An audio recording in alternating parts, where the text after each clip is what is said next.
forward in the series. Well, Team Dig has the option of either first pick or battleground choice. The same exact option for Fnatic always resulted in a first pick. But with Dignitas, the 2 times they've lost, they chose map.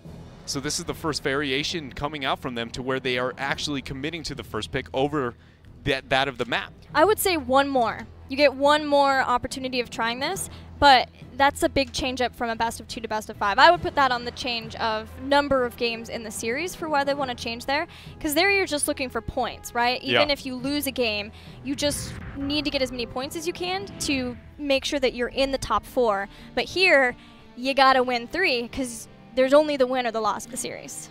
But the question is, I guess the only reason I expect that to stick for a team like Dignitas in this type of situation, if it was going to, is because you just lost 2 of your favorite maps. And things are going to, you just lost into your favorite map, you not having the opportunity to take it to Tomb, and things now suddenly feel a little bit more lopsided to Ballistics. So maybe to keep this series at the 1-1 early on, they would make that adjustment, but it is not going to be the case. Abathur's removed, same with the Genji from Ballistics. I don't feel like we have too many drafts here for Dignitas on a map like Sky. How many have we gotten from them? From Team Dignitas on Sky? Yeah. They've played 2. Abathur bans both of them. And otherwise, the focus has been Task Tracer if open, and Tassadar is. So they'll get Tassadar. Ballistics wanted to make sure that they banned Genji there.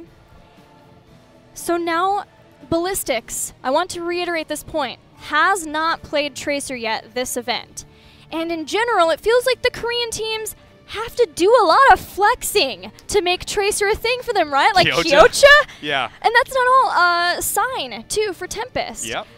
They have to do it, but SCSC can play it, but does he feel comfortable playing it with, like, a Lieutenant Morales? Then you're asking Magi, right? Are you okay playing Lieutenant Morales? Has Magi played Morales yet this event? I don't believe we've even seen Morales this event. Yeah, he's been a lot more Lucio-focused. It's a tough question, and it's taken a lot of time for Ballistics. I personally feel like the fact that we haven't seen that rotation says they're not going to do it. Something more like the Lucio plus whatever at this point in time. And neither. Just going to go with a Tyrael Dahaka here. And the Tyrael, not only the rise in priority as we were talking about in the last series, it's an international tournament, but also Ballistics is one of the few teams on Sky Temple with, it seems like they are willing to prioritize just boss control. So I guess it isn't that surprising to see that, but now Dignitas, they just are going to go ahead and take Poika's Tracer. This is, I wonder if Ballistics are kicking themselves. But it's just so beautiful. They want to ban Genji because Dignitas has just as many Genji players as Ballistics does. But now they can't get a Genji and have the same kind of hyper-aggressive comp like that. Like a lot of times we'll see teams go head-to-head with a Tracer and a Genji. And maybe that's why Dig wanted first pick. That might be it. Give themselves that position because So it's not like it's not like you're like, wow, Ballistics picks Sky Temple. You know, it's one of those, well, we could have assumed that one pretty safely. Exactly. If you let the Tassadar through, we might be able to get the Tracer. Ballistics has been willing to draft Varian, albeit Varian has yet to win a game in this tournament. He's 0-3. He's had a struggle, you know. To be fair, he's been drafted in some wild compositions on top of it. Yes. Even that composition was wild, because that wasn't versus a Tracer, that was versus a Genji. With Avala and Abathur. Strange things afoot in Game 2 between Ballistics and Dignitas, Arthas ban. And with some of the support changes, there may be some more consideration into fear of a Brightwing in this type of situation. She doesn't have the pairing with that high mobility. I forgot Lucio actually is even an option whatsoever. If I was a ban out of support, makes a lot more sense to rid of the Lucio. Well, there's like there's Brightwing for the point-and-click poly. There's Lucio as a sort of counter with sound barrier, and then there's also a possible Karazim to chase down the Tracer, force the recall, and then be able to get the kill that way, Mary Day style. But none of them opted for from Dig. They'll just ban Vala. This is going to be, and now I am curious, what support do you see? Because at the support of the Lucio and how he seems to be stand out as the #1 go-to, but he is a bit of a problem into that Tracer.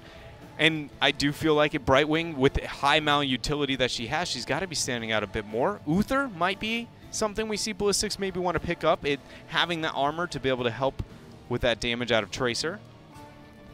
Either way, I feel like with the time that we've seen taken out of the choices with the Arthas ban there for Ballistics and into this next rotation, when we're asking, were they, you know, kind of kicking themselves with the Tracer? I feel like the answer is yeah. At least they're not necessarily confident with whatever the response was going to be as they were if they assumed this pick and draft from Dig. But surely they had to know. I mean, I agree. That Dig would pick Task Tracer if it's at all available to them.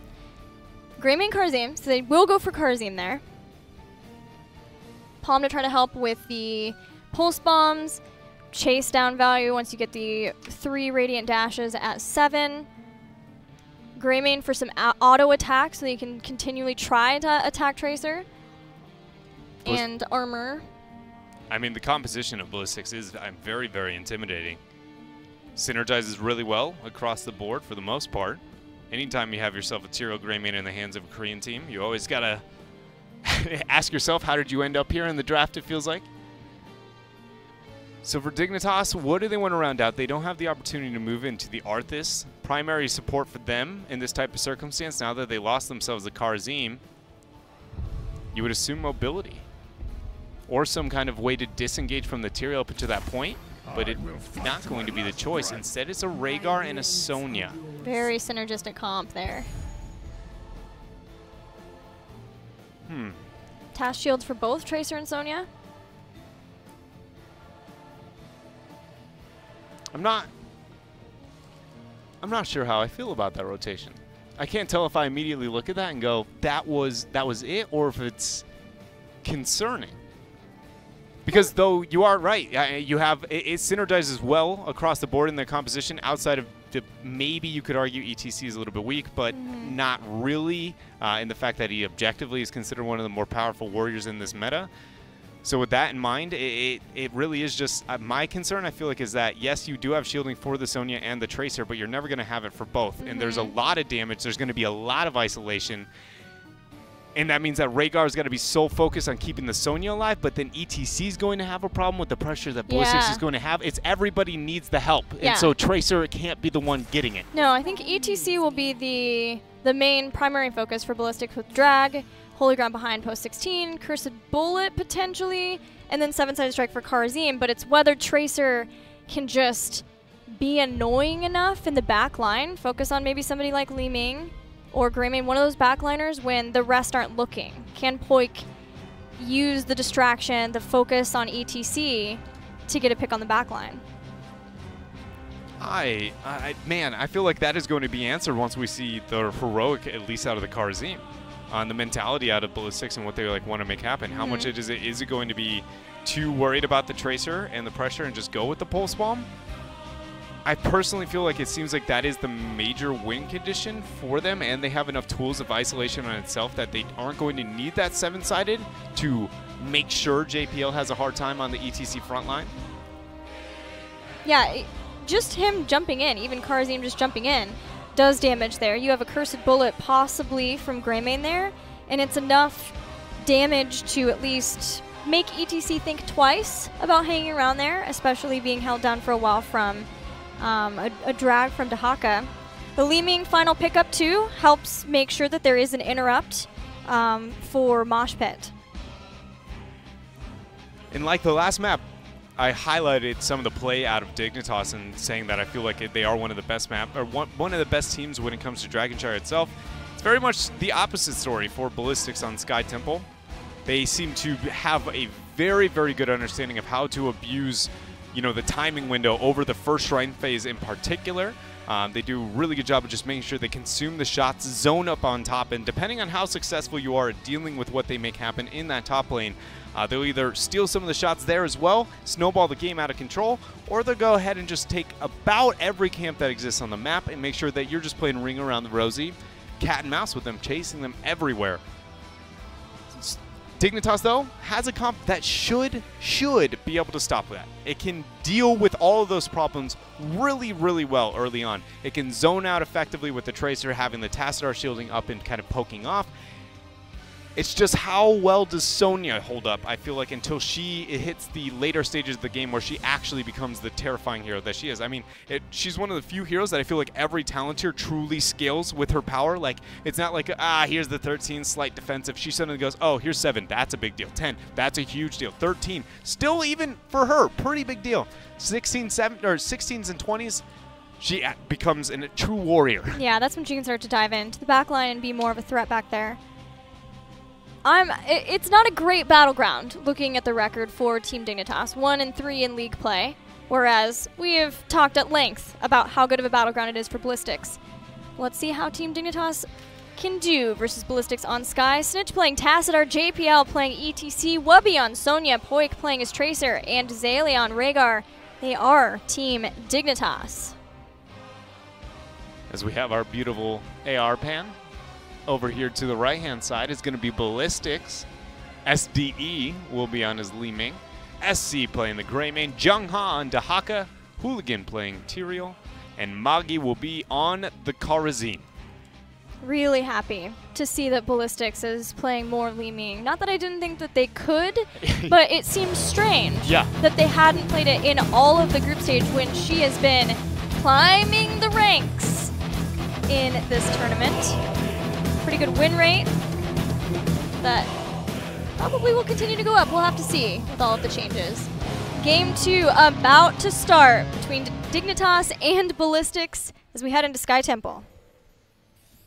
The biggest thing we normally see out of these teams, especially when looking at Ballistics and how they play the map, is a huge amount of focus on getting the kill onto the eye if they feel like they have kill potential over their opponent. They have a Greymane Karazim and a Tyrael, which should be able to set up quite effectively, but Sonya, Tassadar, and Tracer can skirmish pretty well early game as well. So I don't feel like either team pulls that far ahead. Maybe a little bit more towards Ballistics, but that's just because I feel like Tracer, she's not going to have the pulse bomb in level 1 fight. You always know that, and it looks like Ballistics is going to disagree. They're going for the heavy split, not going to contest the vision. Well, let's talk about some of the damage mitigation that Ballistics has for those early game pulse bombs. Since we have a pause anyway, it's like I knew it. Psychic. Yeah, I knew it. They have the shielding that you have from Tyrael, but already looking at Force Armor at level 1 for Li Ming, trying to make sure that she can reduce that.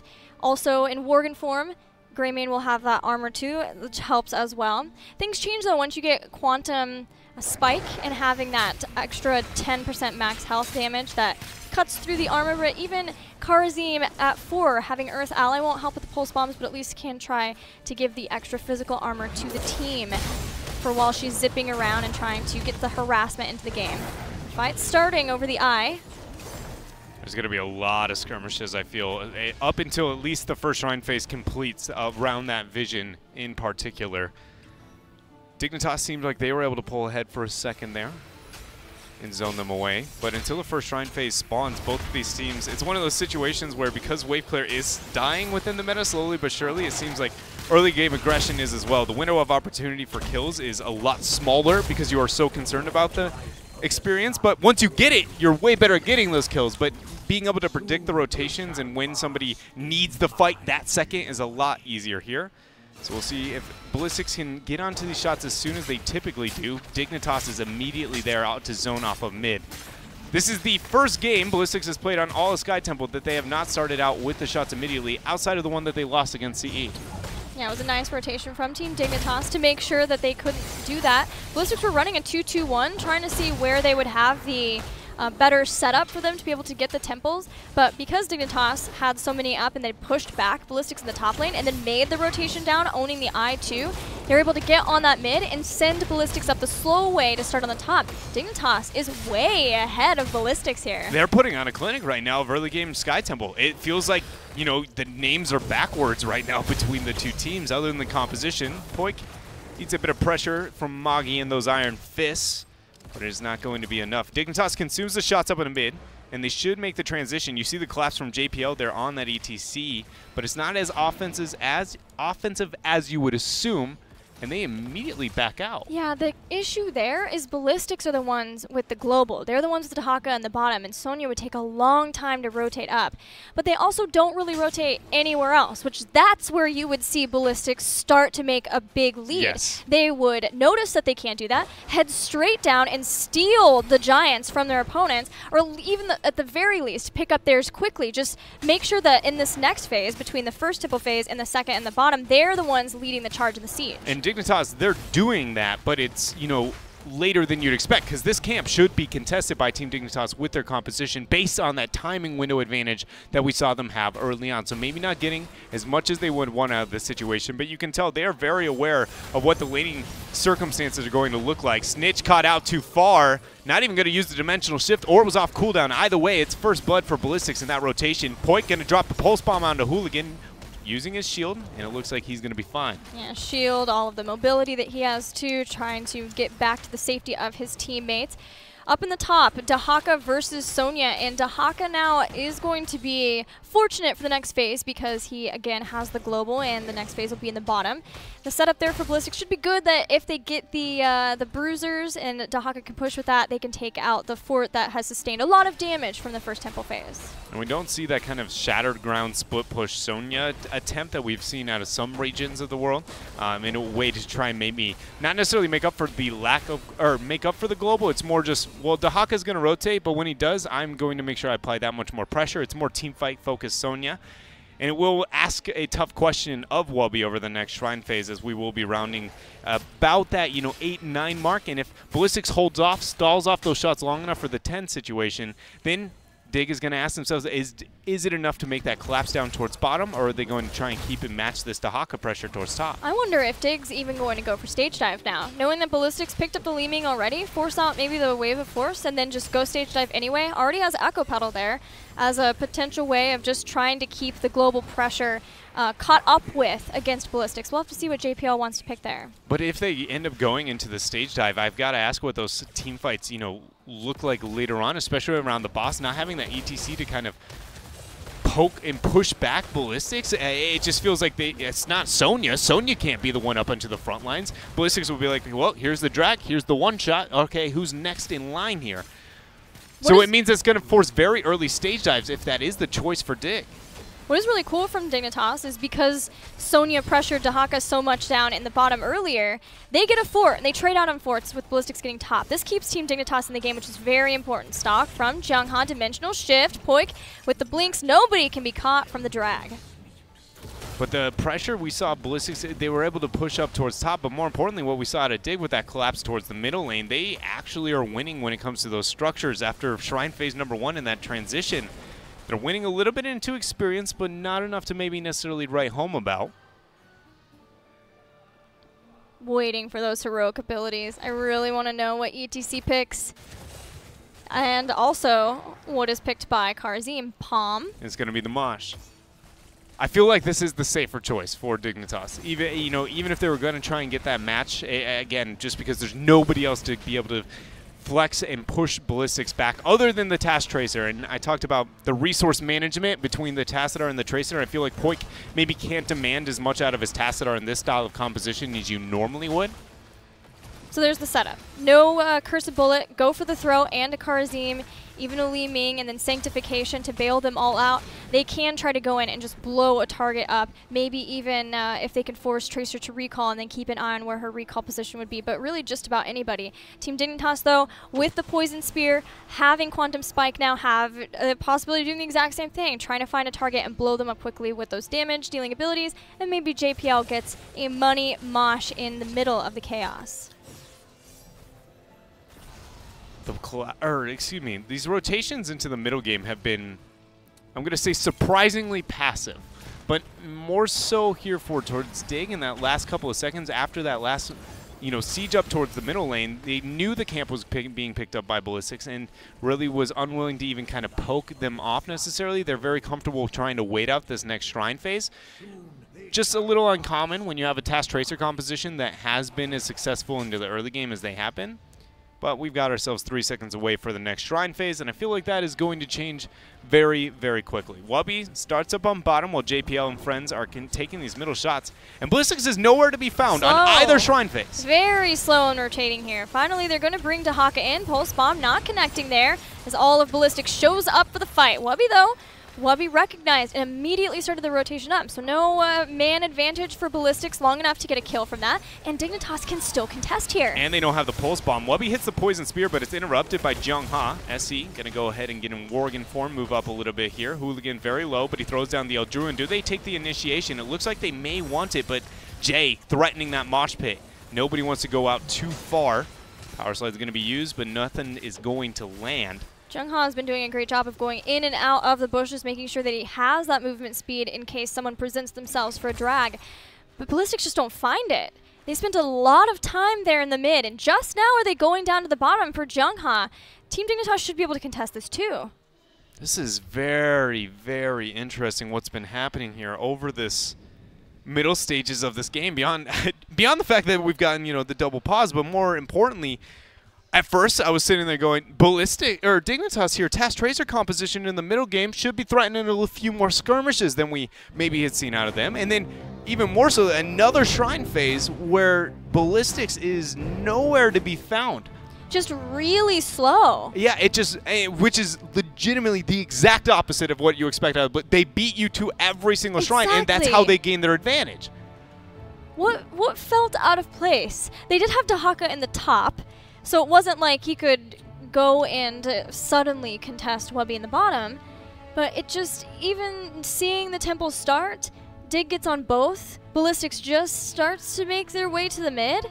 It did feel like something was off there. Yeah, and I just, normally I'd be like, well, you know, that's a little bit okay, bumps and bruises and moments for Ballistics, but after the clinic, it felt like they put it in the first game on Dragonshire against Dignitas on, again, I'll say it again, they're, I feel like, one of the best teams on that map. So how, when you get on that home turf of your own map selection, do you see not just one moment of it, but multiple moments of kind of uncharacteristic play? What happened in order to see that? And when does the team fight come online? When do we see the switch being flipped? Because now we're rounding what is going to be a 3-fort to 1-fort situation, 2-fort advantage in favor of Team Dignitas, which is now suddenly threatening out those keeps. The only redeeming quality I can see is, again, that high Tyrael for the boss control and threatening a boss out of nowhere. But do you really want to be able to take that into the mid-game as early as we are to try and turn this around? I feel like that's later down the road. But later down the road, if you keep playing in this manner, is a 2-level disadvantage, which is big enough, I don't care how much boss control you have, to just lose the boss fight. You can't have to, you don't have to protect your forts if they're not there. You know what? Massive thinking emoji. I want to get back into discussing this because I really want to talk about team fights whenever they inevitably happen between these two teams. But I just have to say that I feel like I have two co-casters right now. Because every time I look at you, Dre. there's four eyes staring back at me. Well, this is my friend. I don't know his name yet. Actually, I haven't figured it out. You know what? I'm leaving it. Somebody on Twitter is going to get back to us. Hashtag GCWC. Let me know what you want to. He has a very impressive beard. Yaya informed me that one of our Chinese casters informed me that it's actually a mask worn at I believe it's traditional Chinese opera. Oh, that's awesome. It is legendary. It suits the video that they have at the beginning of GCWC. We got to fight, and that suits this game pretty well. I've been looking to see if we can get that perfect cleanse. Yeah, My goodness. That was a very pretty pre-cleanse there from Zalia, showing how threatening he already is onto the support lobe. Oh, roll. Wow, words are hard there, but this is a full 5-on-5 drag. Hits there, JPL. Power slide on through, mosh pit goes, but it doesn't land after a nice teleport. Sanctification saves Hooligan, keeps him alive. Drag lands there, but Dimensional Shift is going to be dropped. Hooligan caught in the middle of Team Dignitas, and that leads to first blood, but they are not done. They fight back. Greyman gets a kill, but it costs him his life. Dignitas up a man and up some shots. Man, Zalia not only with the perfect pre-cleanse at the start of that fight, but the Ancestral Healing to allow JPL to continue being aggressive long enough that they could turn that fight and make it a 1-for-2 in Team Dignitas' favor as they continue to take the rest of this temple phase. Mind you, don't forget, the mid was already claimed by Team Dignitas, and because it took so long for the rotations and for Ballistics to give that up, they had to go down to the bot. Dig contested there. They won the fight. They win the temple, and they are winning on just about all fronts here. The one situation is what we were talking about when we saw that pause hit. We are rounding what is the 3-4 advantage. The experience now kind of snowballing in favor of Team Dignitas. Ballistics, I feel like their end game now is that post-16 boss fight, trying to bait that out and see if Team Dignitas makes a mistake around that. And again, the experience now is kind of in favor of Dignitas far enough to where I feel like that's a colossal misplay if they find themselves into that circumstance. We'll see how this unfolds. Either way, this is still surprisingly uncharacteristic of Ballistics on Sky Temple. They are holding on to experience, though.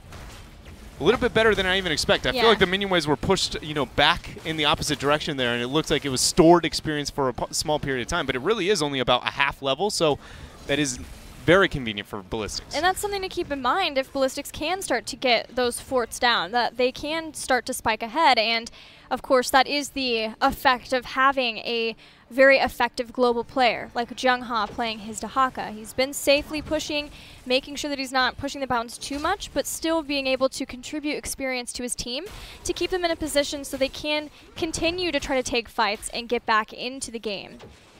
15 for both Dignitas, getting closer to 16. I thought it was brilliant how Team Dignitas put so much damage on Hooligan at the start of that fight that he was forced to use Sanctification, and it did save his life, but wasn't as forward as you'll often see from a full health Tyrael who's diving forward along with the Greymane. Keeping that control over Tyrael worked out really well for Dignitas in the last fight.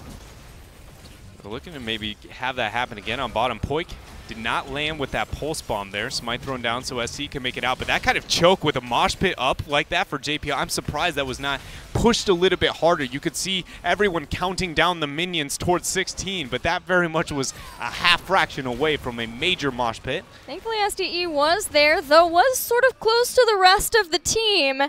But maybe Dignitas just recognizing that 16 and the boss was far juicier than sacrificing such a long cooldown for potentially something that wouldn't work out. Now they're jumping onto Hooligan again. Hooligan actually didn't realize that the boss was so swiftly taken. It drops a palm from Magi, keeps him alive for not a lot longer, as there is an immediate pulse bomb out from Poik, setting themselves up for another kill, and it could not have been timed better. There's a boss sieging now down up on bottom, and there are 2 shrines available, Gilly. Things are falling apart for Ballistics. Yeah, the world is Dignitas' oyster, and how they want to take these last few fights or this last bit of siege. They're using the boss to work down the keep very quickly. 16 is here, but Ballistics do not have Tyrael for 15 more seconds. Jungha's come back. The boss is still over half health as everyone from Ballistics is just trying to whittle it down if they possibly can. Jungha in the back finds a drag. Everyone starts to jump on top of Poik.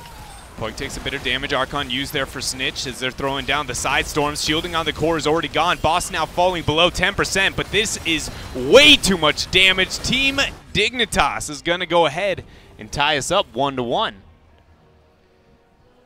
Ballistics wins on Dragonshire. Team Dignitas wins on Sky, tying up the series 1-1. This did happen in the last series, although the team that won the first game did end up losing the series.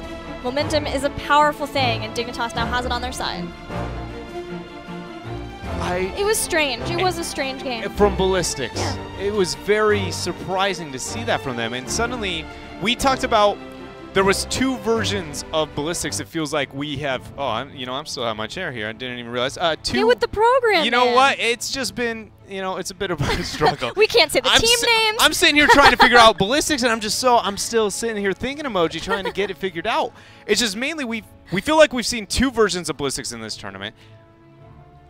But before, it was very easily understandable as to why maybe that was happening, looking at some of the role changes with SC, and we've talked about it enough for I feel like everybody at home understands the situation, but it did feel like we saw a little bit of those same tendencies of that passiveness and kind of just going, we're going to get to the same talent tier eventually, right? And just willing to play reactionary to their opponent. It just was surprising to see that because we still had the SC on his carry, but the playstyle more of like what we saw earlier. Dread, do you think there is any possibility that this is a factor of bringing Magi in? Because although I don't look at this as any sort of issue for the shot callers of the team, because they still have SC, they still have Jungha, and then Hooligan and SD have been playing with them for the entirety of this phase. But maybe they're bringing Magi in and having him do some more of the shot calling things or something, because it was an issue for them after they lost Noblesse, shot calling that is. I mean, I think that I'd be willing to say that I can see one player in that type of situation having that level of impact, even though we see, what is it, 3 teams at this tournament with the 2-man roster change, and it seems to be, you know, smooth as can be. I feel like that is surprising, like very surprising at how successful each one and every one of those teams have been. To see that out of Ballistics, I would say I can see that one roster change would be enough to be able to make that big of a problem. Okay. But then when it just disappears and appears sporadically, yeah, then I go, I have no idea. Well, I've never seen it to that level, I feel. Maybe it's not so much the appearance of Magi, because on all fronts, Magi has role swapped, and I feel is filling his role phenomenally within Ballistics. You know, he's not getting caught out or anything like that. He's just kind of quietly doing his job, which is funny because every new person they bring in, I feel like that for a while until Hooligan started making a name for himself, and now SDE. But maybe it's more the absence of Swoy, that there's just something still, there's some kinks to work out for Ballistics. Even if Swoy maybe not contributing so much on a strategic level, I will say it feels like from off screen, definitely on a level, you lost a little bit. Not taking anything from Magi, just Swoy is a bubbly ball of energy that it's very hard to not be like, you know what? Yeah, let's just get another game rolling, because Swoy's just in there, you know, with a big old smile. So maybe that could be a little bit of morale, easier to tilt in one way or the other. I feel like there's a million different variables with those kind of roster changes, but it's more when it shows up and how inconsistent it feels like it does. That is what's concerning, I feel like, for me with Ballistics, because it's very apparent they are a world-class team. They could walk away winning this tournament, and then they have moments like that where you're like, the stars aligned. That should have been their game very clean, and it was not even close. And it wasn't because they were losing team fights and you're like, man, Dig got the outplay there. You were just kind of like, where's Ballistics on the map right now? Maybe it was just so jarring to Ballistics, that first rotation from Team Dignitas, because having the global advantage, you would think 100% we start the first tempo phase faster, but Team Dignitas were so fast to that. That was like the one setup, and maybe it's just that, oh, we've never experienced this. We're always the ones who control the first tempo phase. What do we do? Yeah. But regardless, Team Dignitas tie the series back up, so we are 1-1 as we head into a break. When we come back, Game 3 between Team Dignitas and Ballistics.